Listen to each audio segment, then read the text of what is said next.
But before we get into like Sam's tactics, looking at your channel, I think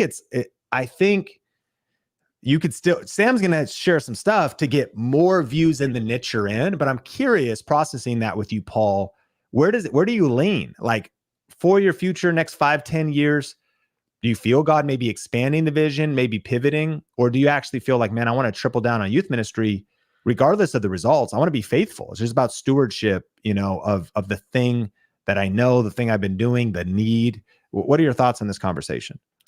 Yeah, that's a great question, Sean, because for me, you know, like you talk about the, clout chasing and those kind of things. I'm of a different era. I'm a Gen X guy, blue collar, get in there, work, get dirty, and let God deal with the results. Right. I'm not one to do that, but I do have to think about, the future. I do have to think about, am I gonna be, I can't be Ruslan.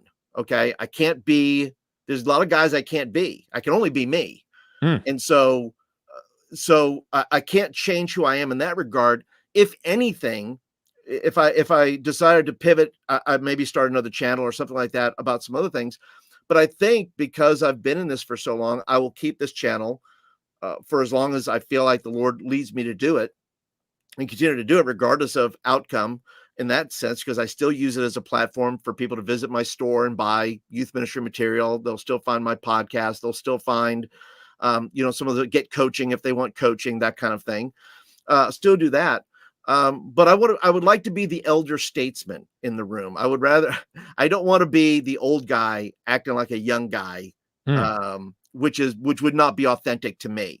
So in that process, my hope is that the Lord, this to me is an answer to prayer. To me, I pray, said, Lord, I need champions in my life. I need people who say, this is good. Let's talk about that. Let's talk about what Paul's doing. To me, just being here in part of VRA and just being in this is to me as an answer to prayer, because it's really the advice I need. It's the affirmation in a way that says, hey, what you're doing is valuable. What you're doing is important.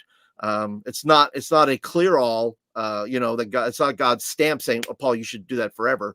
It's just a moment that says, okay, I want to do this for as long as I can do it, as long as the Lord allows me to do it, as long as I feel that I'm still contributing and being useful. If I feel like that's okay, then I'll do it. But I'm always working my side hustles. I'm always working other things. I've not pushed all my eggs into one basket on YouTube. I have plenty of other things that, I can do in that regard.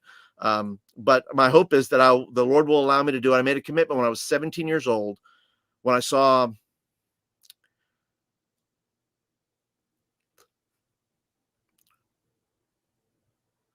when I had 3 really good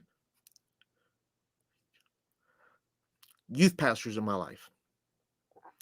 And I saw one run out of the church by the pastor.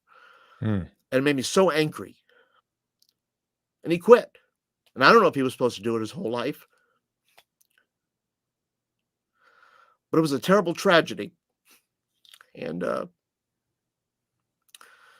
if anything, maybe my videos will help guys that are in those situations. And when I was 17 years old, I said, I'll do it for the rest of my life, Lord, if that's what you want.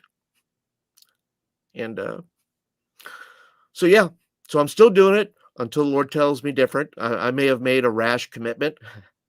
I don't know. We'll find out. But I'll keep doing it until I can do it, until the Lord says, let's do something else.